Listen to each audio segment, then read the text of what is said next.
அன்பு உறவுகளே எல்லோருக்கும் வணக்கம். எங்கள் தென்னை மரத்தை பற்றி நான் பேச போகிறேன். பாருங்கள், ரொம்ப நாள் ஆச்சு, 7 வருஷம் ஆகுது இந்த தென்னை மரம் நான் வைத்து. இப்போ சின்னதாக தான் இருக்குது. ஒரு சில மரத்தில் பாருங்களேன், இப்போ தான் பாலைலாம் வச்சுருக்கு, நல்லா அழகாக இருக்குதுங்களா பாலை. ஒரு சில மரத்தில் பாருங்கள், இது மாதிரி இளநீனா வச்சுருக்கு, வச்சிட்டு இருக்காங்க. இந்த மரத்தில் பாருங்கள், இப்போ தான் ஒரே ஒரு பாலை இங்கே மேலே இருக்குது. அதுவும் இப்போ தான் இந்த மரத்தில் பாலை விடுது பாருங்க. ஒரு சில மரத்தில் தேங்காவாக கூட இருக்குது பாருங்களேன். பாருங்க, அங்கே ஒரு தேங்காய் இருக்குது. அங்கே பாருங்கள், இந்த மரத்தில் இப்போ தான் எல்லாம் தேங்காய் குருமி வைக்குது. இதுதான் இன்னமேட்டு பெருசாகி தேங்காவாக வைக்கும். பாருங்களேன், அழகாக இருக்குதுங்களா. பாலை பாரு வெடிச்சிட்டு இருக்கு பாருங்க உறவுகளே. இந்த மரத்தில் தேங்காவை பாருங்களேன், இன்னும் நிறையா அந்த சின்ன சின்ன பிஞ்சுகள்லாம் இருக்குது. இதெல்லாம் பாருங்கள், நல்லாயிருக்கு. ஒரு சில மரத்தில் இப்போ தான் பாலை விடுது. ஒரு சில மரத்தில் பாலையும் விடாமல் இருக்குது இன்னும். ஏன்னு பார்த்தா அது தண்ணி குறைபாட்டுனால தான் ஸ்லோவாக பாலை வைக்கதான். அது இப்போ இருக்கிற காலகட்டத்தில் வெயில் அதிகமாக இருக்கிறதுனால தண்ணி ரொம்ப கம்மியாகி எங்களால் இந்த தென்னை மரத்தை கூட எங்களால் பாய்ச்ச முடியல. அந்த மாதிரி ஒரு சூழல் இருக்குது. ஆனால் இப்படியே இருந்தால் நாங்கள் என்ன பண்ணுவோம்னு தெரியல.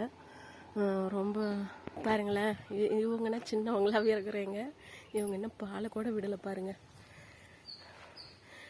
இவங்கன்னா கொஞ்சம் லேட்டாகி தான் வச்சோம். ஏன்னா எதனால லேட்டாகி வச்சோன்னா, இதில் முன்னாடியே நாங்கள் வச்சோம் தென்னை மரத்து அந்த தென்னங்கன்று வச்சோம்.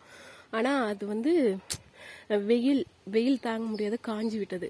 அதனால் பிறகு வாங்கிட்டு திரும்ப வச்சோம். இது பாருங்கள், இந்த 3 கன்றும் அது மாதிரி வச்சோம். அப்புறம் இப்போ தான் கொஞ்சம் ஸ்டடியாக இருக்கிறாங்க.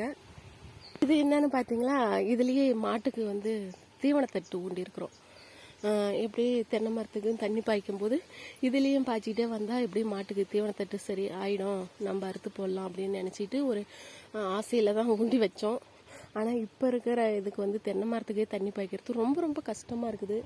அதனால பாருங்கள், நிறையா தட்டு எல்லாம் வதவி ரொம்ப சூழ்ந்து போயிருக்காங்க. பாருங்கள், எல்லாம் காஞ்சியும் போயிட்டாங்க. என்ன செய்கிறது, மாட்டுக்கு வேறு தீனி இருக்காது. பார்ப்போம். இந்த மரத்தில் பாருங்கள், இப்போ தான் பாலைனா விட்டு தென்னை அந்த குருமி, அது பேர் குருமின்னு தான் சொல்லுவோம், தேங்காய் குருமி. அதுனா இப்போ தான் இருக்குது, வச்சிட்டு இருக்குது. அதில் மட்டும் டிஃப்ரெண்ட்டாக இருக்குது பாருங்களேன். தேங்காய் செவ்வெளநீ அப்படின்னு சொல்லுவாங்க. நல்லா இருக்கா? யாருக்காவது இளநீ வேணுமா சொல்லுங்கள்.